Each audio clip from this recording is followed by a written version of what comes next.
I want all the advertising executives to hear this story so that they can understand the human cost of their actions and the damage done for generations. Hi, my name is Jessica Hagay. I'm the technology editor of Campaign US, and I am here conducting a video interview with Emily Deschamps. Emily, could you introduce yourself?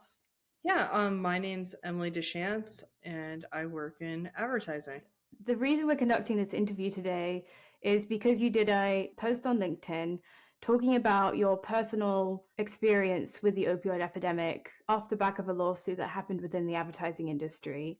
And I wondered if you would be comfortable sharing that story today. I would be comfortable because I view being a part of it and being one of the many millions affected as a part of my identity. It all started around the time I was born in 1998. My parents got into some prescription opioid pills, and ever since then, they've been fighting to get off or stay clean for most of my childhood. As a child, I was often confused about why my parents acted certain ways.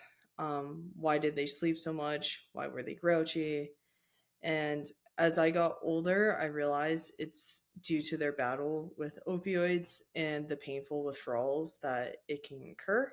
They would go to the methadone clinic, and I would wait in the car, and it would be so confusing. It's like, why can I go in? And I was a pretty inquisitive kid. Since my parents were fighting addiction, they would have fights about how to handle talking to their children about it. I remember one time my mom had a group meeting at the clinic to help her stay clean, and she didn't have a babysitter, so I had to come along. And that caused my father to be upset because they viewed it a little differently.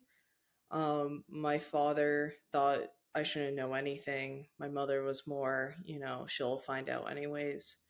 And it just illustrates like the stress of opioid use on a family unit. And it's just not the users, it's, the grandparents and the uncles and the aunts and the children. Because of that, my relationship with my parents became strained as their addiction got worse. And as I got older, the financial situation got worse. It's hard to battle such a addictive substance and, addiction with, raising children and keeping a job. I became resentful and I felt embarrassed a lot in elementary school and middle school because I felt like a lot of people were judgmental. Addiction is really complicated, and I think sometimes even the best people can, become addicted to something. And, it made me embarrassed and felt like, what does this say about my parents? And I wasn't old enough to contextualize what was being said around me. As this was all happening, I was pretty behind in school, and I don't know, my childhood was pretty rough from like those two struggles. And I realized in middle school the only way out was through college and education and to try to get, a job after that. So I really, I played catch up. I read a lot. That was my form of escapism. And, so then I could leave and I could never come back. But now as an adult, I all I want to do is go back home. So I think thinking about that, one reason why I want to go home is now as an adult, I feel so guilty for how I treated my parents at the age. I wish I had the empathy I have now. There's nothing I wouldn't give to say I love you to them one more time. By the time I was like 14, 15, my paternal grandparents became my guardians. I didn't see both my father and my mother that much, and I was starting high school.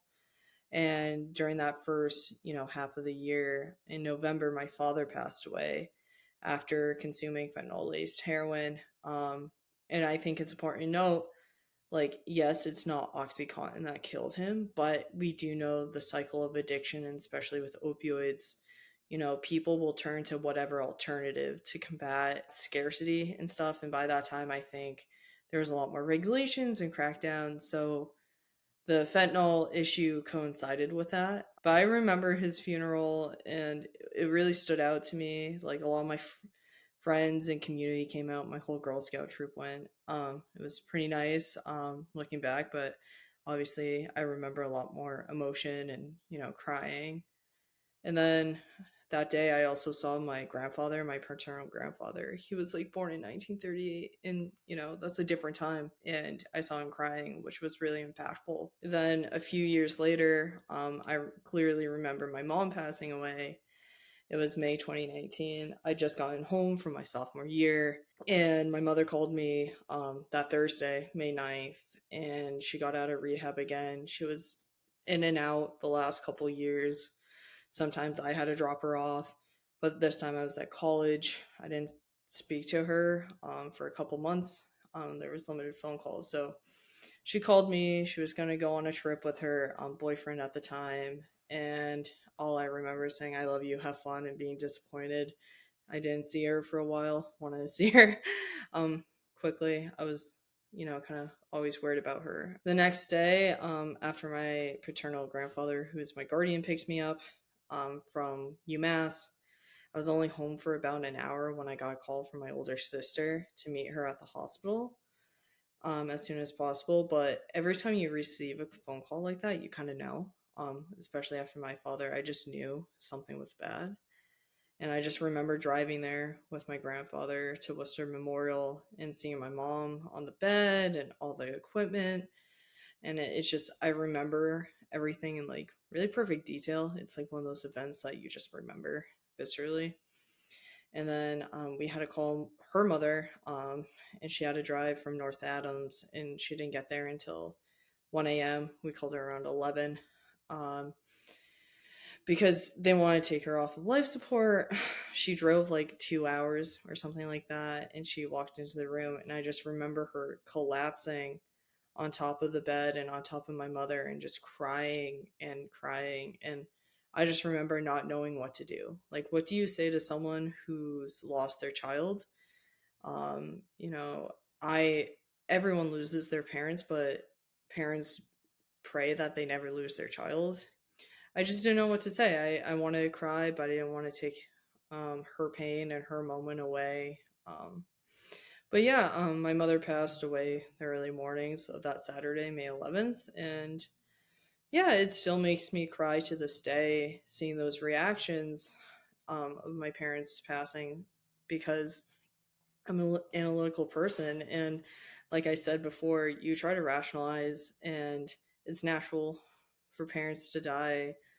Well, I'm unfortunate that happened when I was pretty young and, not fully done with school and whatnot, but it's a part of life. But seeing, their parents, my grandparents dealing with children's death was the hardest. Like, no parent should have to bury their child. I think all this needed to be heard because I still think about my parents every day.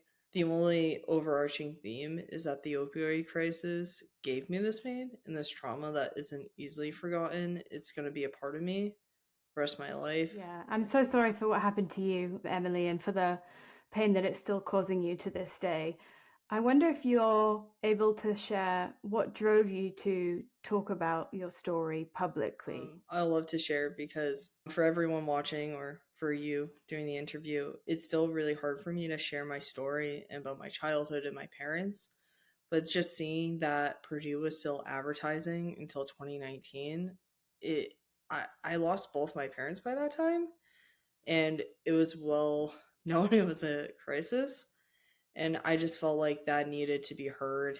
I'm just one of the millions of people affected. I thought about the likelihood of other people at my company having the same problems at home and family members who died, and I just thought, this I need to speak to power and to say this isn't, right. I want all the advertising executives to hear this story so that they can understand the human cost of their actions and the damage done for generations. This insurmountable pain of one family or my family, and like all the snippets that I said and more, you have to multiply that by millions to understand the actual effect of the opioid crisis and the total cost. Thank you so much, Emily, for sharing your story with me. I can't imagine how difficult it has been to relive a lot of this trauma. I'm wondering what you would like to see happen within the advertising industry as a result of telling your story. what I would like to see is for companies to embrace regulation and not fight government intervention. Companies, especially those in tech and advertising, have shown time and time again that they'll always put profit first, even when people, as a result of their actions, suffer. We need the government to step in and put stricter guidelines in place to prevent misinformation and deceptive marketing and advertising. Additionally, there needs to be a true reevaluation of ethical standards that should apply to biotech and pharma.